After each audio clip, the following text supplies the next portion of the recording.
Well, hello, Young and the Restless Daily Recap fans. Today's daily recap is for Monday, October the 30th, 2023. Monday, October the 30th. Well, you know what? I'm beginning to dislike all scenes where Mamie is in, all of them. She's saying the exact same things to Nate, exact same things, and he's saying the exact same things to her. It's a waste of time. And I'm telling you, lady, go back to Chicago. Just just go back. Because you're not showing anything savvy. You haven't even busted out with any kind of plan. And the amount of shares she has, she can't make decisions. So why they're even making her relevant, I don't know. So Ashley comes from seeing Tucker, and I'll get into that a little bit later. But she comes down and she sees Mamie and Nate, and oh, she just comes over because they all love them some Mamie. All of them love her to death, right? So she invites Mamie, and Mamie stands up to hug her, because she's back from Paris, and Mamie's hugging her, and she's inviting Mamie over to the house so they can just have dinner, just the two of them. And Mamie is saying, okay, she's liking that. And her cell phone is on the table face up. Well, a text message comes in, it chimes, but Mamie's too busy talking to Ashley, and Nate is sitting there kind of smiling at the two of them because, their reunion. And when he hears the chime, he looks over at the table, at Mamie's phone, because the chime caught his attention. And he sees it's a text from Tucker. And it says, we need to meet this afternoon. So Nate's smiling, and then he's like, well, that's odd. But he's not letting on. So Mamie says, yes, Ashley, I'm going to come with you. So she reaches down, grabs her cell phone, and she sees, oh, she had a text from Tucker. So she looks at it, and Nate says, is everything okay? And she goes, uh-huh. And it'll be even better when you decide to come to Chancellor Winters where you belong. And he just looks at her. So she and Ashley leave. But before Ashley got down, like I said, she was up with Tucker. And she knocks on the door and he lets her in. And he's pissed. So you know what? I guess they're not working together. There is no Sinister. He was coming to lay some groundwork for her. They really did get into it. And he really did say some mean things to her. But you know what? She deserved it. She deserved every bit of it. Because she strung that man along by a ring in his nose for months. And so she said, I want to apologize. I'm sorry. And he looked at her, he goes, what are you sorry for? I'm sorry by the way things ended in Paris. And Tucker said, you mean the way you completely like blindsided me and pulled the rug out from under me? She says, Tucker, I changed my mind. I did not want to undermine my family, and I did not want to cut my family out. Now, remind you, everybody, it was Tucker that was telling her to let the grudge go because Ashley was flip flopping between getting revenge on Diane. She's that he got her to drop it and just focus on their new company. And then one conversation with Billy, now she's back ready to take her father's company from Jack. And then Diane saves her, saves her from choking, and now she don't know. Well, that's all fine and good, but you still have a volatile relationship with your family. Her and Tucker were going good right then. He wasn't trying to talk her out of her family. They were just going to start their own company and let Diane do Diane. If Diane is going to bring the company down, so be it. They were going to be ready to scoop up the remnants. There was nothing underhanded about that, but no. So Ashley says, he goes, you don't, you just used me. And she goes, Tucker, you know, and then he said, and then you said all these things about me to the Abbotts. And she goes, I wasn't lying. You said some mean, ugly, hurtful things to me in London or Paris. And he said, because I was angry and hurt, Ashley. Well, you scared me. I've never seen you like that, and it scared me. And he said, I am not apologizing to you for what I said to you, but I will apologize for the way I said it to you. And I thought, okay, good. That's 100% honest. He's like, I meant every word of it, Ashley, but I could have handled it better. Well, at least that's a start. At least you're taking some responsibility. We both were wrong. And I'm like, oh, see, I would have promptly escorted her out the room. And he says, so what are you doing over here, Ashley? You doing some kind of recon for your brothers, for Jack? No, I'm coming to just make sure we could be amicable, make sure that, you know, we talk it out a bit. He goes, I tried reaching out to you last week and you said absolutely no. So what's the difference between this week and last week, Ashley? And she goes, I don't know. I'm just here now. And he was just like, whatever, pretty much. He was looking at her like, you know what? You can go ahead and get right on out. You really can. And Ashley was kind of sensing that she's lost some kind of hold over Tucker. And good. I want her to. I want him not to just give in to Ashley at all. Right? So that's when she leaves. She goes downstairs and she sees Mamie in the dining room. Jack, on the other hand, is at the house. Well, I should have never let Ashley. I should have never let her go see Tucker by herself. Oh, Ashley. And Diane said, Jack, Ashley's a grown woman. And you heard her. There was nothing you could do to stop her from doing what she wanted to do. She's a big girl.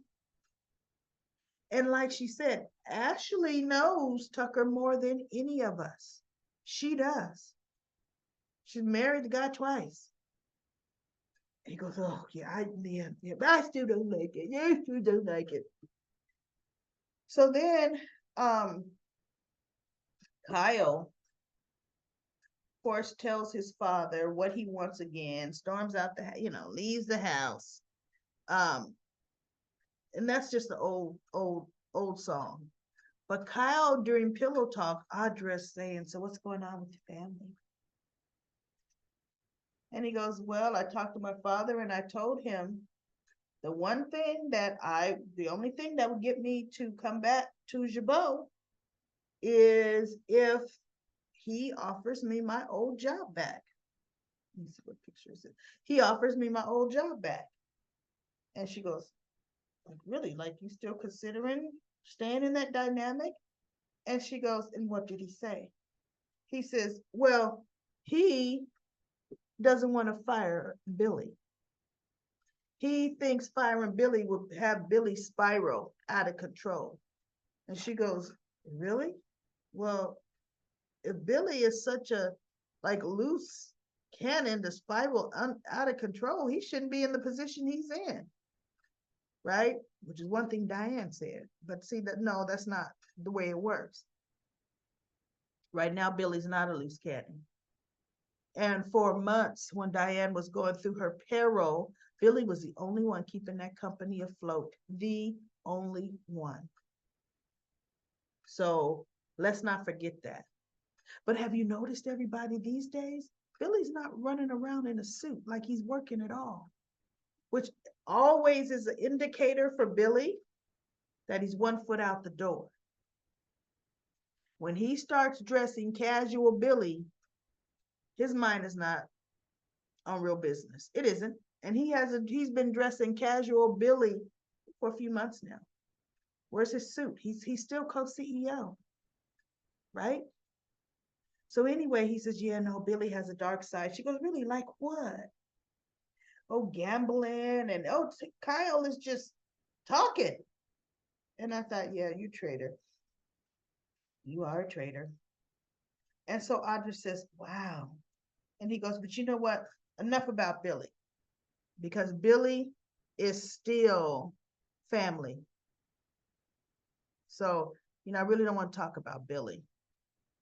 And so he goes, I want to, when am I going to get to see Tucker? She goes, you'll get to see Tucker. You'll get to see Tucker. So Kyle meets Harrison at the park. The nanny's there, and he's kicking some soccer balls with him. And Audra shows up, and she's trying to make out with him and, tease him all in front. He goes, ooh, I would love to, but no. And like he leaned in to kiss her at one point, like, ooh, shoot, no. And he looked over in the direction Harrison should have been. And she's kind of like, kids, she's like, don't see the reason that they should have some sort of decorum in front of his child. She didn't get that, right? A couple times she was trying to get him to make out with her in the park, and his son is right there in eye shot. So they were talking, and he goes, no, so what's Tucker gonna want? So she goes, oh, he'll put you to some kind of test. Kyle said, what test? She says, I don't know what test, but Tucker doesn't trust you. He doesn't think you're loyal. He goes, well, whatever, we'll see. I'll talk to him. So she gets a text from Tucker, and Tucker tells her to bring Kyle over. So Tucker brings Kyle over, and they sit down, and Tucker just out and out said, so Audra says you're willing to betray your family to join forces with us. Is that true? And Kyle looks at him, and he kind of straightens up. He goes, well, straight to the point. He goes, yeah, there's no time. Why not? No time to waste. Is that true? So Kyle looks at him, and he says, well, yes, I'm all in. I'm not, getting what I deserve at Jabot. So yes. And so Tucker says, okay, now my question to you is this. If you are so willing to betray your own family, why should I even trust you? And Kyle just looks, right? Like, Badeeb, I don't know. Same thing with Nate. You are so willing to betray your family. What you gonna do at Newman? What you got going on? Because you're gonna do something. You have no loyalties, right? None whatsoever. And I think that's why Victor's on one where Nate's concerned. He really, really is. But either way, very, very slow. Nothing happening. This is going to be a whole week of nothing slowness. I can just tell 100%. So let's go to Comment Corner. Comment Corner. Belinda says, recap lady, you're looking fabulous in that bonnet. Thank you, Belinda. I enjoy and love how you break down these storylines. Your facial expressions are epic, especially when you tell it like it is about Christine, Nikki, Sally, especially Victoria and Kyle. The above Y&R characters are a hot mess. You're amazing. Thank you for a great review, a great recap review. You made my day. You're welcome again, Belinda. Roxy says, screwing session. Love that I told you guys about wishy-washy Ashley. Never really want what's right, therefore taking. Almost seemed like she felt everybody wrote her off. Uh, Back now to stay relevant. Yeah, and actually, I thought Ashley was supposed to be off the show. She's supposed to do phone calls, but I guess they brought her back for a hot minute, right? You know, I am Team Adam and Tucker. Ashley needs to be Team Tucker because he's a bad mother. Shut your mouth. let's let's face it, the show needs him and Adam. Now, Mamie ain't stupid. I don't know. You know what, Roxy? I don't know what Mamie is, but whatever Mamie is, I'm not liking it. I'm just ugh.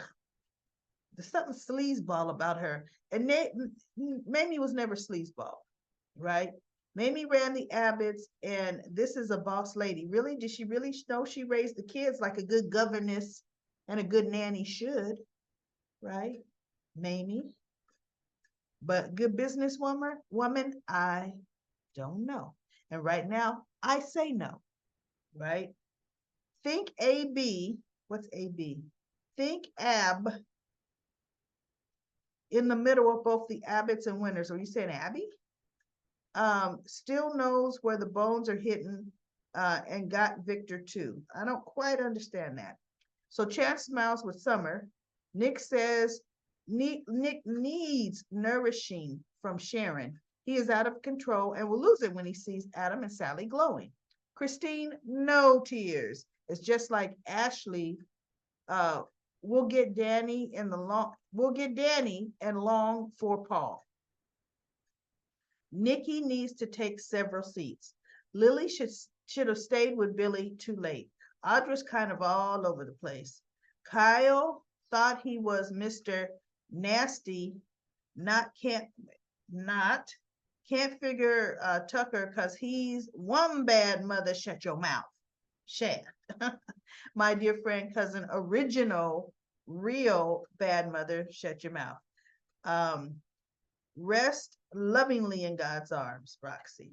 Okay, and then Monique says, the same thing Nick is accusing Adam of is what Nick is doing in the Victor situation. Yes, oh my goodness. This whole Victor situation was a hot mess and a hot waste of our time. Well, that's it for Comment Corner. Let's see. I'll be back with another daily recap of The Young and the Restless, but it's not too much going on, y'all. You watching it, you know. So I will see you next time.